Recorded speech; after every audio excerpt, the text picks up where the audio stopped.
pedirles que abran sus Biblias en el Salmo 15 y aquí tenemos algunas expresiones de quién es aquel que puede entrar en el santuario a adorar. Y vamos a mirarlo desde la perspectiva del ministerio pastoral, sacerdotal, que todos tenemos. En últimas, todo creyente es un sacerdote, o debería serlo. Pero en este grupo en particular, reconocemos que tenemos un llamado especial para servir al Señor delante de su congregación, delante de un ministerio que le ha puesto en nuestras manos. Entonces, el trabajo que vamos a hacer ahora en nuestros grupos está presentado allí. Si quieren, pueden tomarle una foto para que cada uno en su grupo trabaje ese aspecto específico del Salmo. Señor, ¿quién entrará en tu santuario para adorar? ¿Quién es aquel a quien tú consideras que puede hacerlo? Que ha recibido la prerrogativa de hacerlo, de entrar al santuario para recibir allí de ti lo que necesita para dirigir a la congregación, para recibir palabra que compartirle a la congregación, para recibir la misericordia de Dios, la gracia de Dios, la bondad de Dios, la reprensión del Señor, para compartirla con el pueblo. Sí, señor. Entonces, ¿qué es lo que van a hacer con cada una de esas frases, con cada uno de esos enunciados, de acuerdo al grupo? Van a describir lo más ampliamente posible al obrero que cumple con esa condición. Es decir, ¿quién es el limpio de manos? ¿Quién es el que tiene corazón puro? ¿Cómo es una persona que no admite cohecho contra su vecino, etcétera, etcétera, de acuerdo al enunciado que haya en ese versículo? Pero también buscar maneras en las que nosotros podríamos no estar cumpliendo con esa condición, lo cual nos haría indignos del ministerio. ¿Quién es el vocero del grupo 6? Ricardito, cuéntanos, ¿cuál era el reto que tenían ustedes Bueno, y nosotros qué tenemos regalo nos traen? que revisar algo que en su dinero no dio usura, ni contra el inocente admitió cohecho. Nos correspondía pensar en esto, que es un tema netamente de manejo financiero, y pues estábamos observando algunas cosas. Wilson aportaba el hecho de que pues es muy sano el que las personas que tenemos algunas responsabilidades en la iglesia, pues tengamos personas que se encarguen de esos manejos económicos para que pues nosotros estemos libres de ello. La Biblia nos enseña, precisamente el libro de los Hechos, cuán importante es dedicarnos a lo que es verdaderamente importante. Entonces, qué bueno que podemos delegar ese tipo de cosas. Pero también hacíamos una observación, ¿no? De que más allá de lo que tiene que ver con la iglesia, pues está hablando aquí de su dinero. ¿Quién? Su dinero. Entonces, a nivel personal. Entonces, a nivel personal también cómo manejamos nuestros recursos. Pues obviamente, ojalá lo hagamos de una buena manera, teniendo un buen presupuesto, lo que es diezmo, lo que es ofrenda, lo que es ahorro, pero también que nosotros estemos atendiendo a las necesidades de otras personas a nuestro lado, no olvidando de que sencillamente somos nosotros canales de bendición para otras personas. Dios pone en ocasiones recursos en nuestras manos, pero para que nosotros podamos bendecirles también a ellos. Entonces, el prestar, diríamos, procurando un interés o manipulando la voluntad de alguien, porque nosotros tenemos un poder económico, o también el permitir que quienes lo tienen estén manipulando a personas, ¿verdad? Metiéndolos en cosas que pues a la larga van a redundar en un daño, pues tampoco es algo que nosotros deberíamos de permitir. Más bien confrontar si esto vemos se está dando y pues con amor, porque pues más vale represión oculta que amor, represión manifiesta que amor oculta. Entonces es mejor hablar y decir las cosas tal cual. Pues tratando de siempre de ser muy transparentes. Hablaba Víctor Hugo de la integridad que es muy necesaria. Y pues por supuesto también de que verdaderamente, si nosotros hemos confiado en lo que el Señor nos ha dicho en las palabras de Jesús, pues podemos tener contentamiento teniendo lo básico, lo necesario, con la seguridad de que Dios nos va a proveer de todo lo que sea necesario para nosotros, pero también para la iglesia en la cual servimos. Entonces, vamos a ver que su reino va a seguir extendiéndose en la medida en que nosotros confiemos que Él está a cargo, es su iglesia, y Él pues se ha comprometido a edificarla y lo va a hacer. Entonces, pues creo que así es un resumen rápido de lo que hablamos. Muchas gracias, Ricardo. ¿Alguien en el público quiere añadir algo? ¿Quiere objetar, diferir, disentir mejor?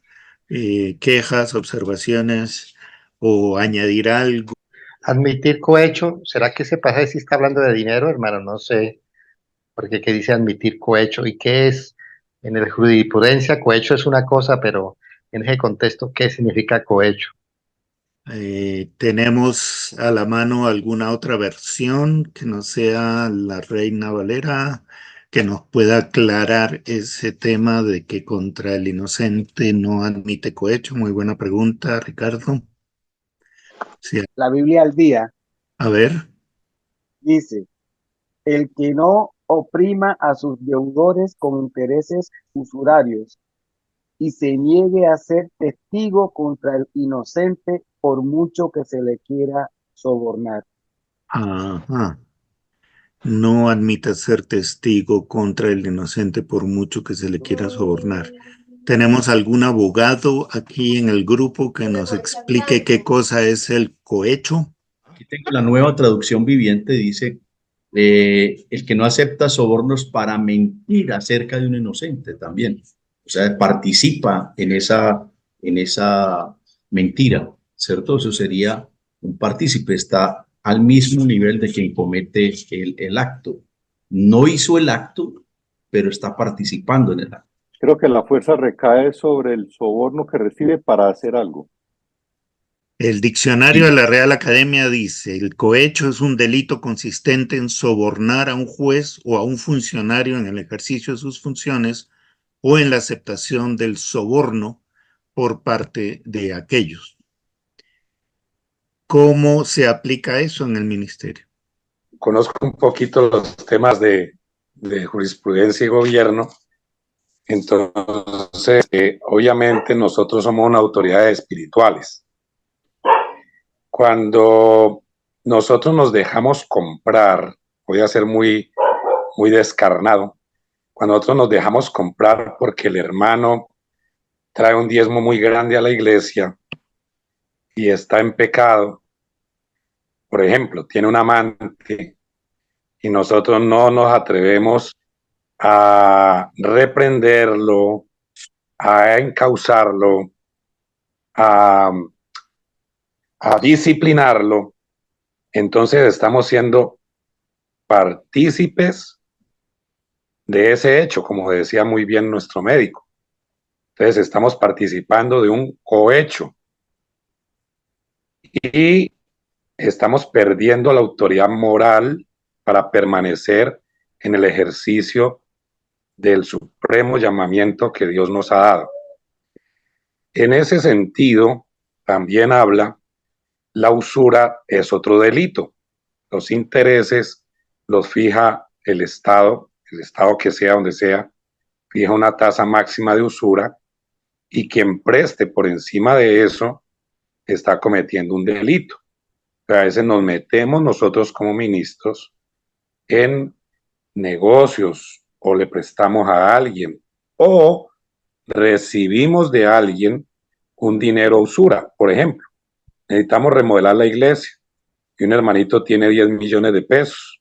La usura está, por decir algo, en el 3%, ahora está altísima, ¿no? La tasa de usura. Y el hermanito nos dice, no, yo se lo presto, pastor, pero si me paga el 5%. Y nosotros en nuestro afán, sí, listo, hermano, no hay problema. Pásenos los 10 millones, nosotros le vamos a dar los 500,000 mensuales. Ahí estamos metiendo al hermano, perdón, yo cancelo por aquí una llamada. Estamos metiendo al hermano en un delito y en un pecado. Una cosa es un delito, otra cosa es un pecado. La usura es un pecado y es un delito. y el cohecho es un delito y es un pecado. Perdón que me haya extendido. No, no, muchas gracias por esa aclaración que creo que es muy útil. Y ya saben, quienes quieran prestarle al Pidio para que termine las obras allá en la iglesia no pueden pasar del 3%. Gracias, Grupo 6, gracias a quienes añadieron y nos han aclarado. Muy importante, muy interesante. Grupo 5.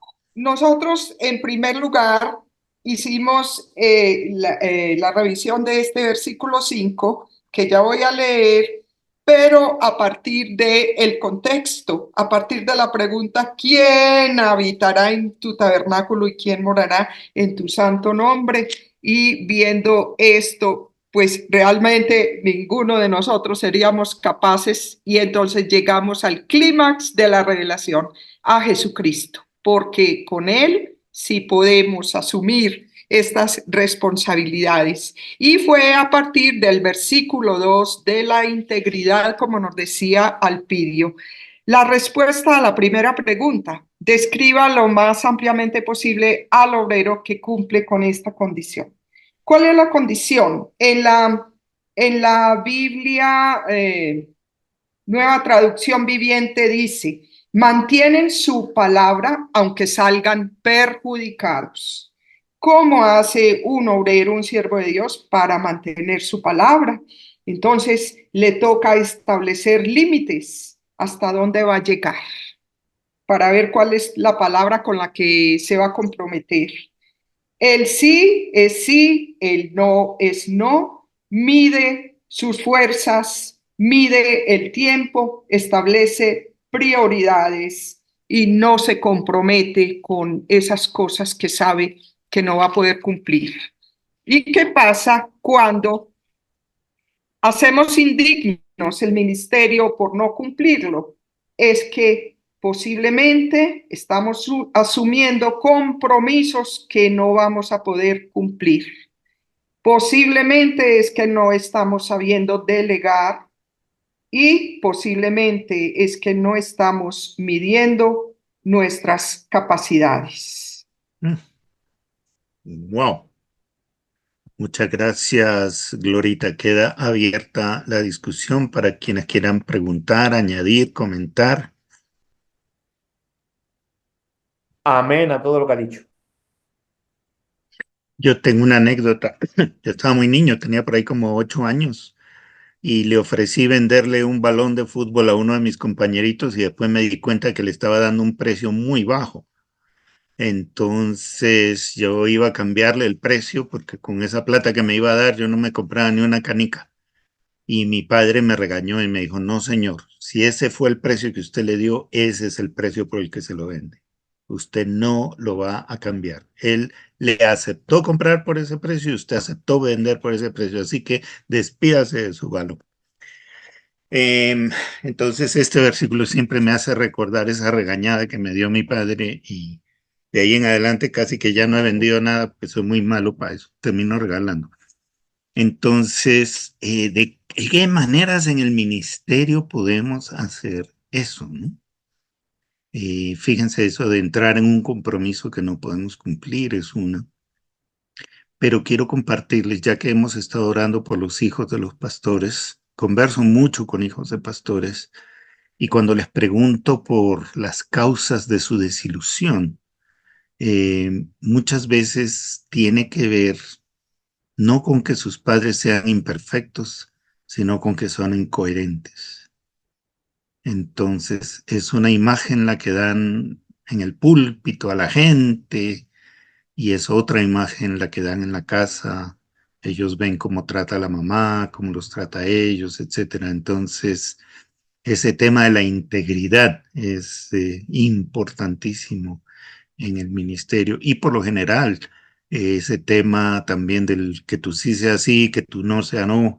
¿Cuántas veces le hemos ofrecido algo a los hijos y después les hemos dicho que no, porque tenemos que atender cosas en la iglesia o lo que fuera? Entonces sí, el sábado iremos al parque o a la piscina, o cuando salgamos de vacaciones nos vamos a visitar a los abuelos, y después que no y que no y que no, por diferentes razones. Entonces, eso tiene... Nos podríamos pasar horas completas hablando sobre esos temas. No sé si alguien tiene algo más que añadir en este punto. Sí, Manuel, la parte cuando no se cumplen las promesas y así hayan excusas, el resultado es el descrédito, Sí, señor. la desconfianza que ya se genera hacia uno. Sí. Quisiera Y contarte algo, Manuel. dígame, Luis Ricardo. Frente a estas cosas que suceden tratando el Señor con uno, un día estudiando la palabra fui muy confrontado y decidí escribirle una carta a mis hijos, ya a ellos grandes, y les pedí que me dijeran cuáles habían sido mis errores, cuáles habían sido mis promesas que no le cumplí. Y recuerdo que el mayor, ya con más de 30 años, me respondió diciendo, me prometiste una bicicleta que nunca me diste. Entonces yo le pedí perdón, fui, compré la bicicleta, se la traje, se la di y me impresionó verlo a su edad en la bicicleta como un niño. Ah, Y le arreglaste la bicicleta con los dos rueditas al ladito, atrás.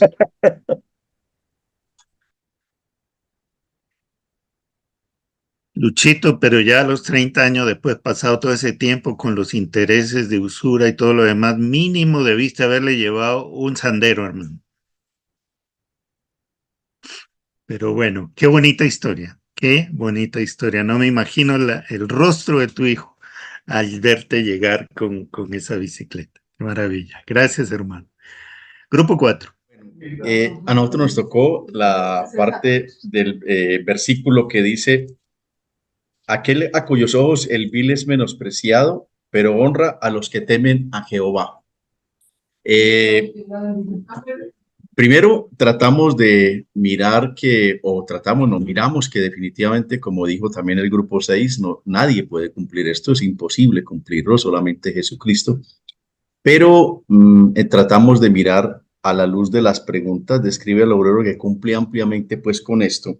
Encontramos que en el verso, en el Salmo 1, verso 1, dice, bienaventurado el varón que no anduvo, bienaventurado el varón que no estuvo y bienaventurado el varón que no se sentó. 3 verbos que significan el estar con, ¿cierto? El permanecer con, el participar, el ir al lado de, ¿cierto? Y nos recordó aquella palabra de oración del Señor Jesús con sus discípulos en la última cena cuando dijo, Padre, yo no te pido que los quites del mundo, sino que los guardes del mal. Entonces aquí veíamos claramente que el menospreciar al vil con el ojo no significaba que lo miráramos feo, que lo despreciáramos, que lo hiciéramos a un lado y que lo borbandeáramos al punto de destruirlo totalmente. No, era no participar con él, no estar con él.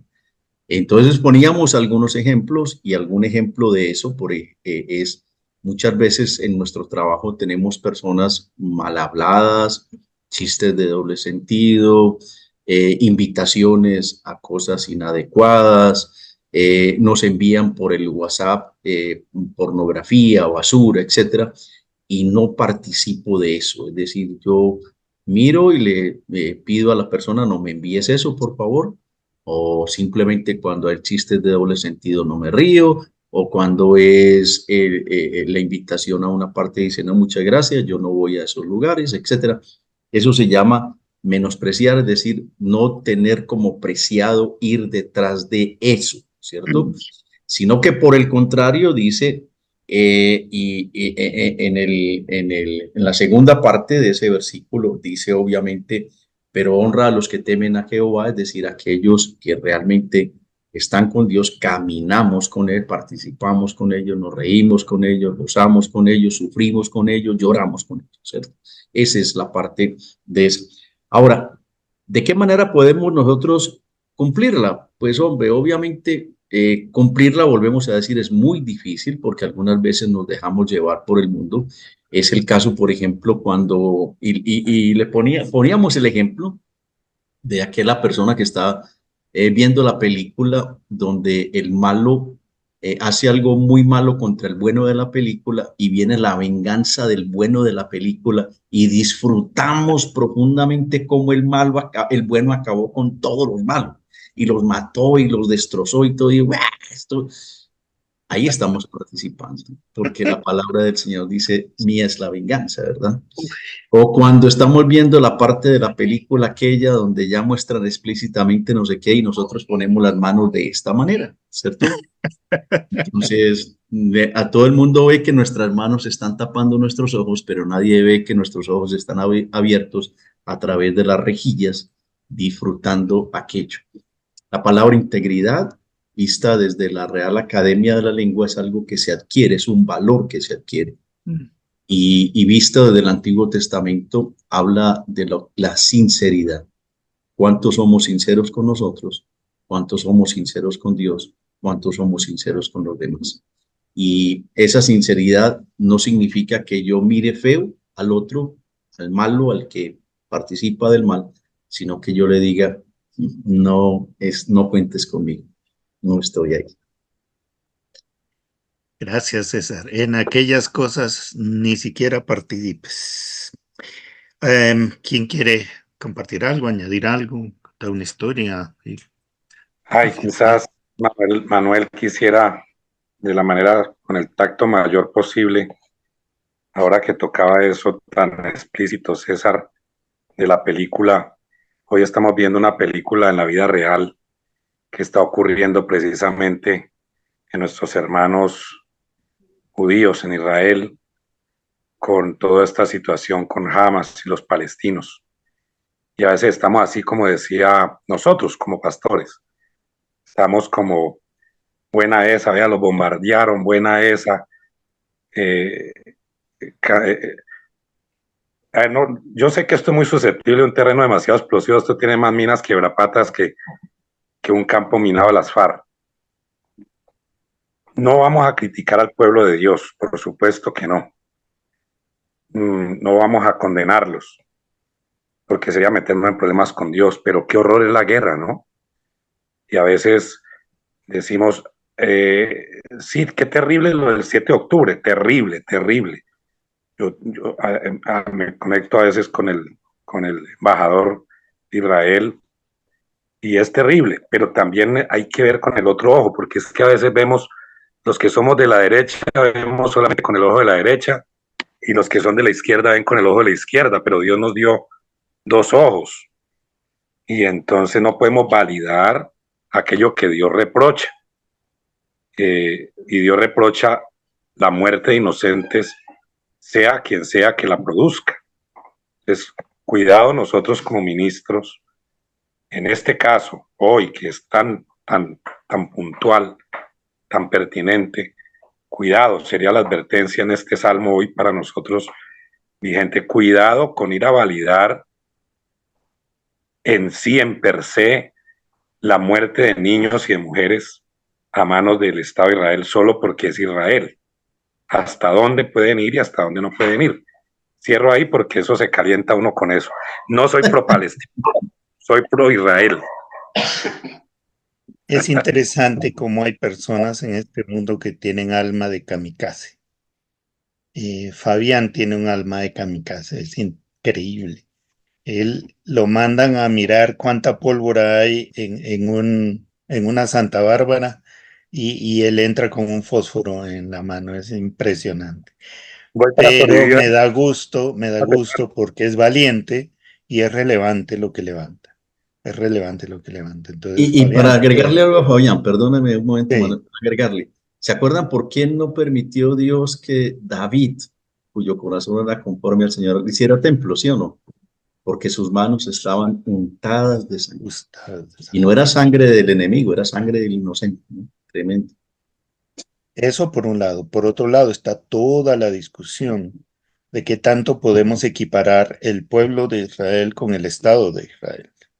Entonces, tenemos que estudiar mucho, pensar mucho y orar mucho antes de abrir nuestras bocotas para un lado o para el otro, lo que fuera. Entonces, buscar principios como nos está animando Fabián a hacer, ¿no? ¿Cuáles son los principios escriturales que vamos a defender? antes de defender grupos específicos. Samuel, me parece que querías decir algo. Sí, no voy a entrar en asuntos de geopolítica ni nada de esto. Tenemos que orar por la paz en esta tierra, ya sean judíos, ya sean palestinos, porque tenemos que recordar algo y seguramente los más misioneros lo sabrán. En el territorio donde más hospitales evangélicos, donde hermanos evangélicos hay también, no es en la parte judía, sino en la parte palestina. Estos hermanos, esta iglesia también está muriendo con los bombardeos de los israelíes. Por lo tanto, creo que debemos tener claro, y el pueblo de Dios, aquel que recibe a Cristo como Señor y Salvador, eso ante todo. Muchísimas gracias. Oigan, estoy impresionado con la riqueza de estos intercambios, de estas conversaciones, hermanos. Ustedes hacen de este tiempo un deleite espectacular. Muchas gracias. Nos toca entonces grupo 3. Presente el G3, conformado por Enrique Alba y Carlos Escobar, por quien rogamos en el nombre de Jesús que traiga sanidad sobre su resfriado, sobre su catarro, que lo tiene bien enfermito, que el Señor lo sane pronta y completamente en el nombre de Jesús.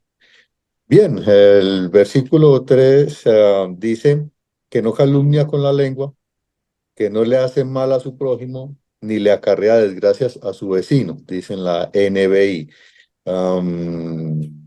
No sé decir que no calumnia con la lengua, pero entonces hacemos también el énfasis en que no es solamente con lo que sale de la boca, sino que, como decía también ahorita César, es lo que se replica en las redes, por medio de los teclados, por medio de las pantallas táctiles, todo lo que se replica y lo que se dice. Entonces el asunto no es cuál sea el instrumento que use para eso, si es la lengua o es el dedo, el hecho está en la calumnia, que además pues tiene que ver con los dos puntos siguientes, porque la calumnia básicamente es hablar maliciosamente para dañar a otro. Esa es la calumnia, hablar maliciosamente o decir lo que no es para dañar al otro. Entonces, si hablamos de acarrear desgracias al vecino o de hacer mal al prójimo o de calumniar con la lengua, todo es lo mismo, es hacer mal al vecino. Entonces ahí se va tejiendo esta colchita con lo que han dicho Gloria y lo que dijo César.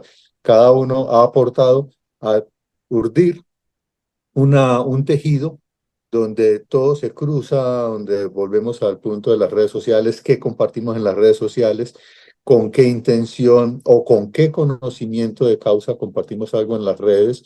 Y entonces estamos llamados a sopesar muy bien cada uno de nuestros actos, sea de palabra, o sea de obra, o sea de omisión, o sea de pensamiento.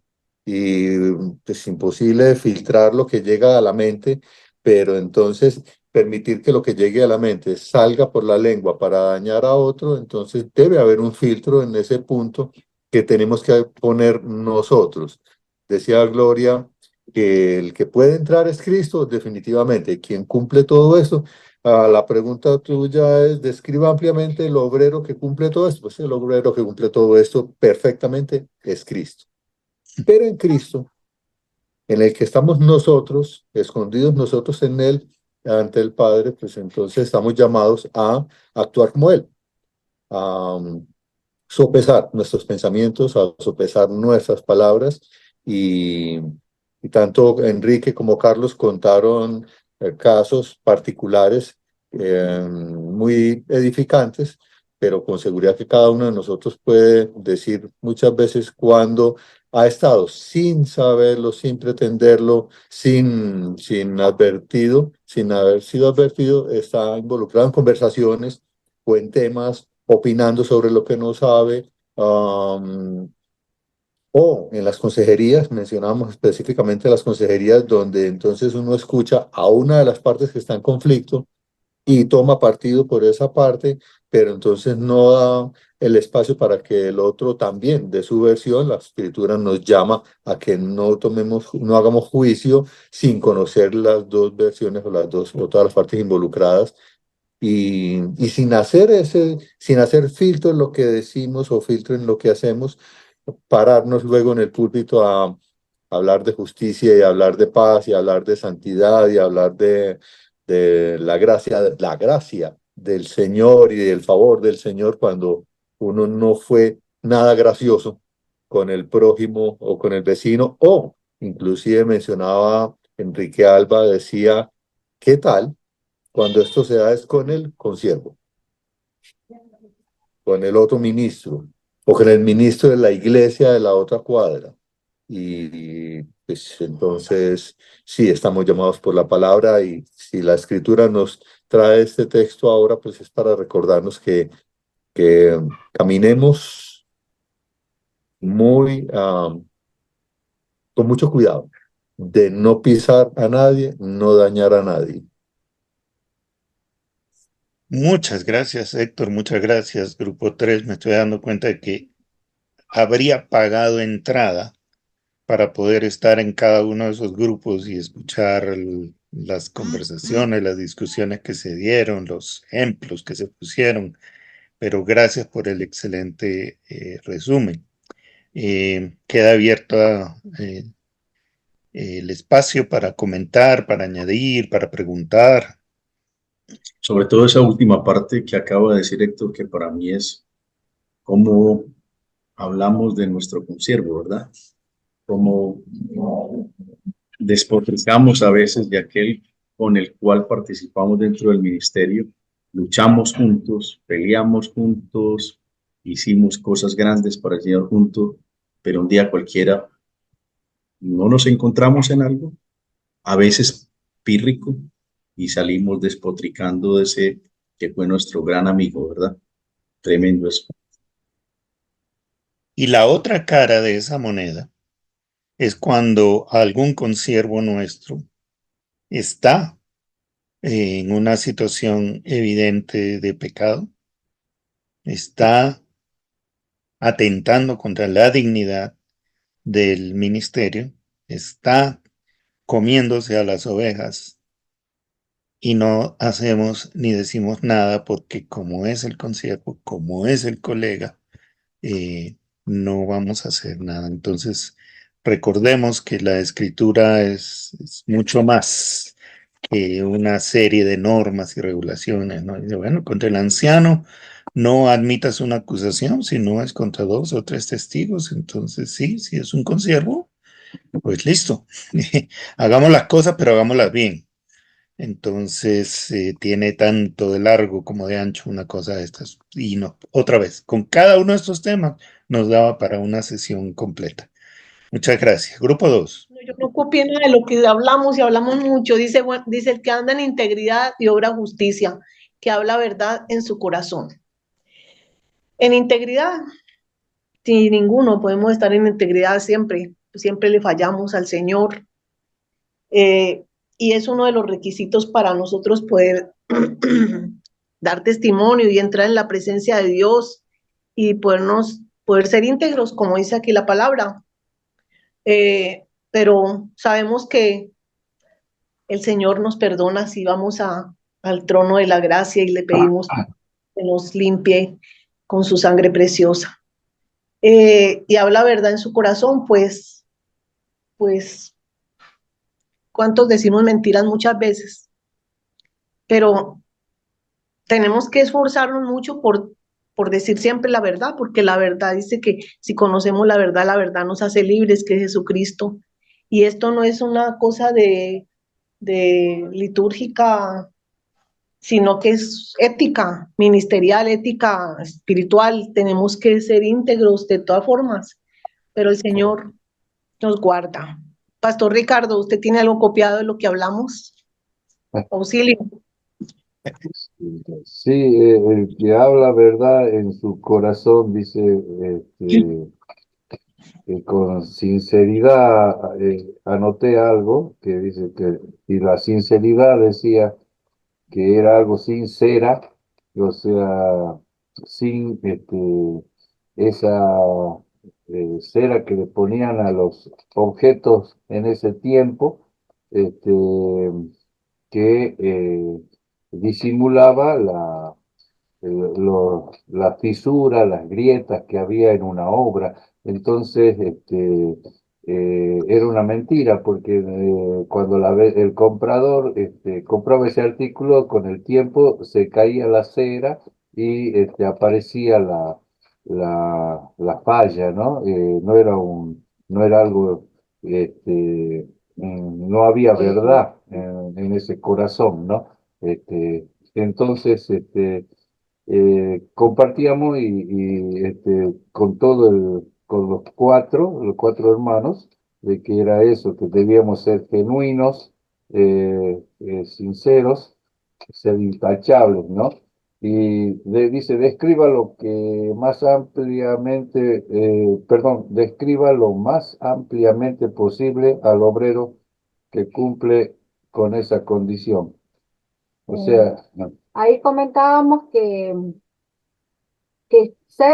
estar conscientes que cuando hacemos la obra para el Señor, somos transparentes delante del Señor. Él nos ve tal cual somos. Podemos aparentar o podemos decir o enseñar lo que realmente no somos, ¿no? Y saber y estar conscientes que Él nos ve y pedir ayuda al Espíritu Santo que nos ayude a ser genuinos, a hablar y enseñar lo que somos, no lo que pensamos, lo que sentimos, sino lo que somos, para que podamos realmente ser de bendición en el ministerio donde estamos. Muchas gracias, mis hermanos. ¿Hay alguna forma en que esto de no decir la verdad nos afecta particularmente a los pastores?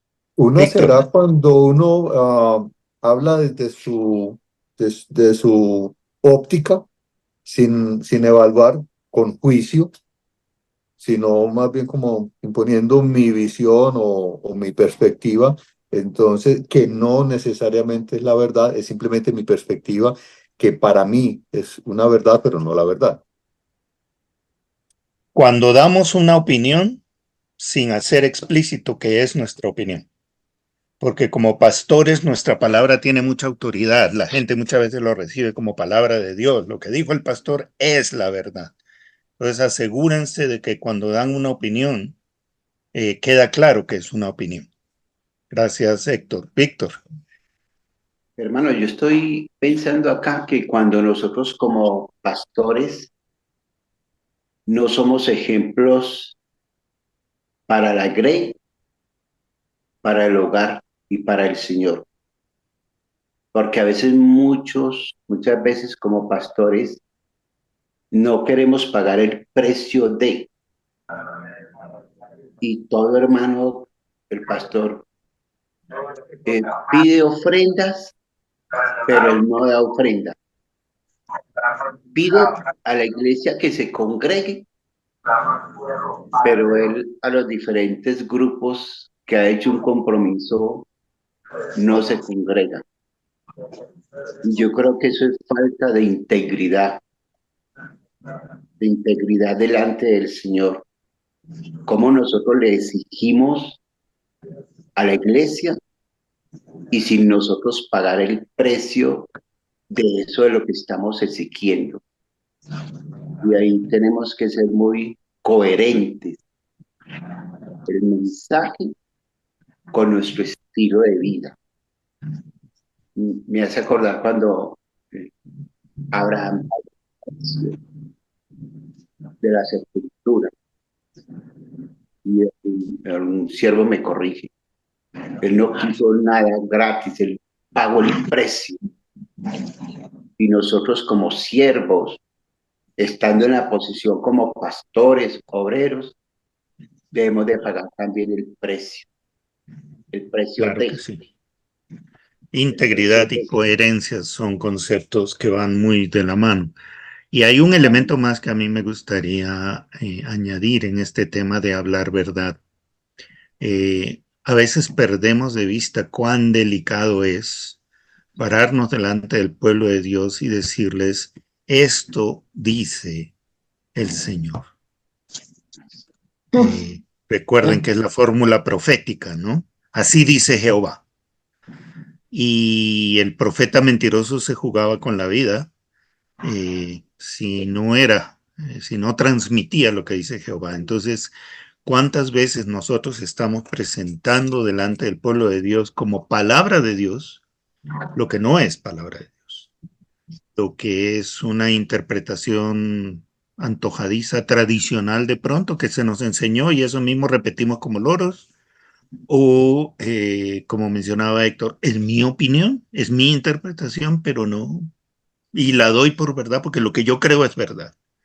No necesariamente lo que está escrito es verdad. Entonces, no podemos jamás abrir la boca en nombre del Señor sin temor y temblor, sin la angustia de poder estar faltando a la verdad, y por eso necesitamos estar muy pegaditos de Él para el cumplimiento de ese ministerio. Bueno, mis hermanos, muchas gracias. Y terminamos. Grupo 1. ¿Quién es el vocero o la vocera del grupo 1?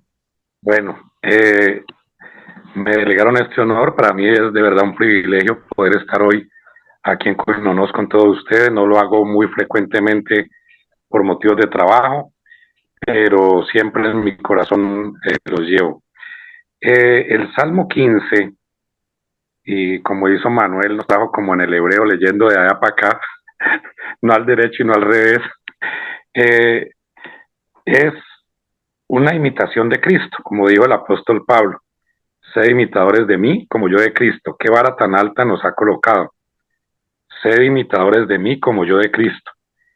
Este Salmo 15, David, que lo escribe como salmista, pero también como profeta en los dos sentidos, como profeta vidente, pero también como profeta que anuncia y denuncia el pecado. David está supremamente preocupado. Él está supremamente preocupado, como debemos de estar nosotros continuamente. ¿Quién podrá habitar y quién podrá morar? Son dos preguntas que tiene David. Son dos cosas que son bien profundas. Él está preocupado por quién puede habitar, o acá en la Biblia, esta Biblia de nuestro pueblo, una Biblia católica, dice hospedarse. Está hablando de una permanencia transitoria, de un estar en un momento. Y él utiliza estas dos figuras diferentes entre hospedarse y morar. Una cosa es que yo vaya y me hospede en la casa de Manuel en Bogotá, o Manuel venga y se hospede en mi casa, y otra cosa es que yo me vaya a morar en la casa de Manuel, o Manuel se venga a morar a mi casa. Y utiliza dos lugares también diferentes. Utiliza el tabernáculo y utiliza el monte santo. Estas dos cosas, estos dos paralelos que él hace ahí, nos hablan de una temporalidad y de una permanencia. Y nos llevan a también dos grupos diferentes de personas. El tabernáculo lo ocupaba solamente los sacerdotes, los levitas. Y el monte del Señor, el monte santo, el monte de Sión, lo iba a poder ocupar todo el pueblo. ¿Qué nos quiere decir con todo esto? Quizás en la interpretación que hablábamos nosotros en el grupo, que David estaba preocupado en que no solamente estuviéramos hospedándonos eventualmente en la presencia de Dios, sino que nos fuéramos de trasteo a vivir con Dios en su monte santo.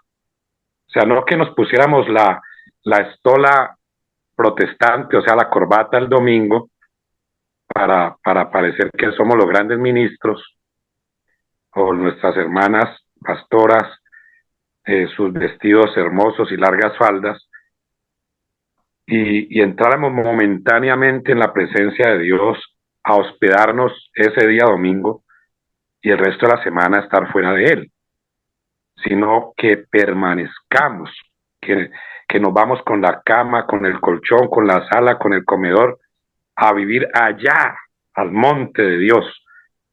El tabernáculo era movible, el monte es fijo. Se está hablando de todas estas cosas, y ya, bueno, ¿qué nos impediría cumplir? Inicialmente ninguno estaría calificado ni siquiera a hospedarnos momentáneamente en la presencia, en nuestra naturaleza humana, ninguno, ni siquiera pues como ir de visita, como decir, entrar a la casa de Dios de visita de médico de 2 minutos, 3 minutos, ni siquiera eso, pero es el Señor Jesucristo el que nos ha llamado, el que nos sigue puliendo, el que nos sigue equipando y el que nos sigue enviando. Por eso Él necesita que nosotros estemos con Él todo el tiempo. ¿Qué nos sigue entonces? La inconstancia. Llegamos a 3 puntos claves. La inconstancia. A veces queremos fajarnos un gran sermón, lo preparamos con 8 días de anticipación. Otro día tal vez decimos, no, yo media antes del domingo cojo cualquier versiculito ahí fácil de yo explicar y oramos el resto del tiempo.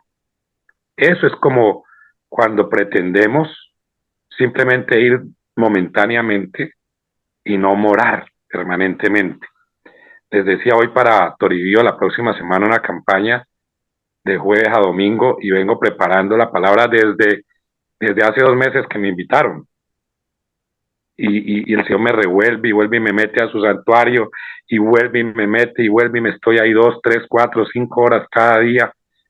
Digo, qué responsabilidad la de nosotros con nuestra grey de hacer lo mismo, de no darles un cuchifrito ahí, un refrito, porque Manuel, yo lo escuché que Manuel predicó una cosa más bacana, voy a copiarle eso a Manuel y lo voy a predicar en mi iglesia. No, Manuel tuvo su tiempo de intimidad, yo voy a tener mi tiempo de intimidad. De la inconstancia, que a veces sí, a veces no. Lo segundo es que debemos no solamente confesar el pecado, sino apartarnos de él como ministros. A veces reconocemos, sí, yo la embarré, sí, yo llego tarde, hombre, perdóneme, pero no cambiamos. Estamos como, y me meto en otro terreno explosivo, como muy calvinistas a veces, de que no importa, de todas maneras, soy salvo. Así no cambie mucho mi forma de ser, mi forma de ver, pero soy salvo. Entonces, de malas, que me aguanten como soy. Entonces, tenemos que confesar el pecado y tenemos que apartarnos de él. Y lo tercero también que nuestro grupo concluía era ser muy humildes de corazón para poder ser obedientes, como Cristo lo fue. Cristo fue obediente hasta la muerte. O sea, no fue obediente hasta cuando le convenía, sino que fue obediente hasta lo que no le convenía a él en su persona.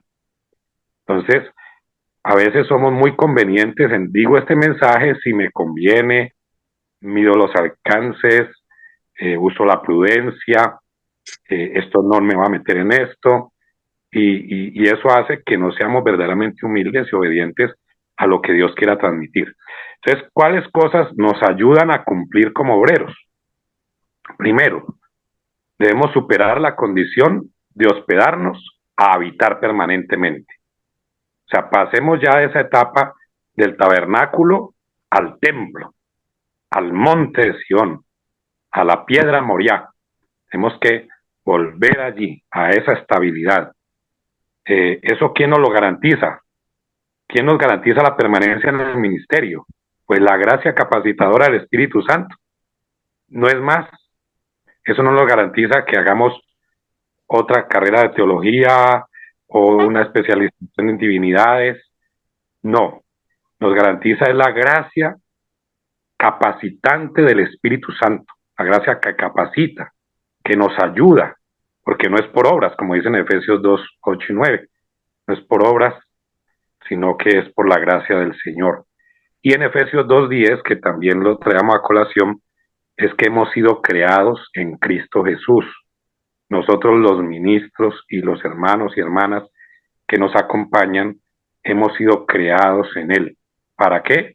Para que habitemos y moremos en la presencia de Dios. Esa sería como la conclusión de nuestro grupo. Muchas gracias, mi querido Fabián. Quiero terminar leyendo un texto del libro de Hebreos.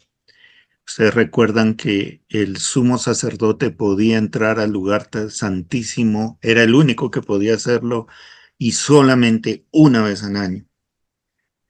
Y ese ministrar delante del Señor se refleja como algo sumamente santo, sumamente solemne, sumamente... Es decir, se reconoce la majestad de Dios en esa administración. Y a veces nosotros tomamos muy a la ligera, terriblemente a la ligera, el honor que ha sido puesto sobre nosotros al llamarnos a ser siervos del Señor para delante de su iglesia. Y tenemos ahora la libertad para entrar en el lugar santísimo, no una vez al año, sino como nos decía Fabián, tenemos la invitación para vivir ahí, ni siquiera para visitar, sino para vivir ahí. Y se nos vuelve paisaje semejante privilegio. Se nos vuelve, es tan común que lo menospreciamos. Así que, hermanos, teniendo libertad para entrar en el lugar santísimo, por la sangre de Jesucristo. Esa libertad no es cualquier cosa. Pensemos en eso. Es la sangre vertida por Jesucristo lo que nos dio esa libertad. Por el camino nuevo y vivo que Él nos abrió a través del velo, esto es de su carne, el desgarro del velo. Y teniendo un gran sacerdote sobre la casa de Dios, ese mismo Señor Jesucristo. Acerquémonos con corazón sincero, en plena certidumbre de fe, purificados los corazones de mala conciencia y lavados los cuerpos con agua pura. Hoy creo que el Salmo 15 nos ayuda a entender qué es eso del corazón sincero, la certidumbre de fe, purificados los corazones de mala conciencia. Y bueno, ya cada uno de ustedes tomará su duchita o su baño antes de presentarse en la iglesia, pero a veces nos preocupamos mucho de estar bien bañaditos y con desodorante y afeitaditos, pues más los hermanos que las hermanas, pero igual, y bien presentables físicamente, pero ¿cómo está nuestro corazón? ¿Cómo está nuestra alma? ¿Cómo está nuestra relación con el Señor? Que el Salmo 15 hoy sea una invitación para eso, para buscar esa misma purificación. Recuerden que nosotros ya hemos sido lavados, pero que nuestros pies se ensucian a cada rato con el polvo del camino, ¿no? Y hay que estarlos lavando. Gracias por su participación, gracias a todos por su entusiasmo, gracias por la profundidad del pensamiento, de la discusión. He sido enormemente enriquecido y confío en que todos los que hemos participado de esto lo hayamos sido. Señor, gracias nuevamente por esta oportunidad de estar juntos, de ser hermanos, de abrir tu palabra, de recibir la unción de tu espíritu para leerla, para degustarla, para asimilarla. Bendícenos a cada uno de nuestras circunstancias, allí donde estamos, en el lugar en el que tú nos has puesto, en el lugar de la batalla donde tú nos has puesto. Permítenos, Señor, ser íntegros, ser coherentes, ser conscientes de la santidad a la que hemos sido llamados simplemente, entre comillas, simplemente, por el privilegio de ser hechos hijos de Dios, pero además por el privilegio añadido de haber sido llamados al ministerio cristiano. Enséñanos a pagar los precios. Enséñanos, Señor, a ser humildes. Enséñanos a ser íntegros y coherentes.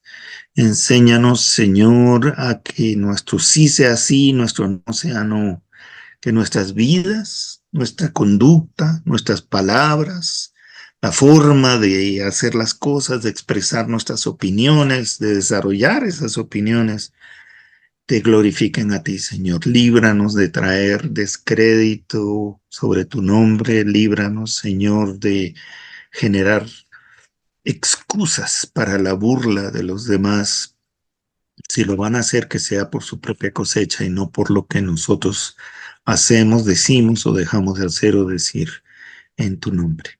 Bendice a mis hermanos en sus quehaceres, en sus entradas y sus salidas, y danos muy pronto, Señor, el privilegio, la bondad, la alegría de vernos nuevamente y seguir compartiendo juntos. Te encargamos nuestras vidas, nuestras familias, nuestros ministerios en tus manos de amor y en el nombre de Jesús. Amén.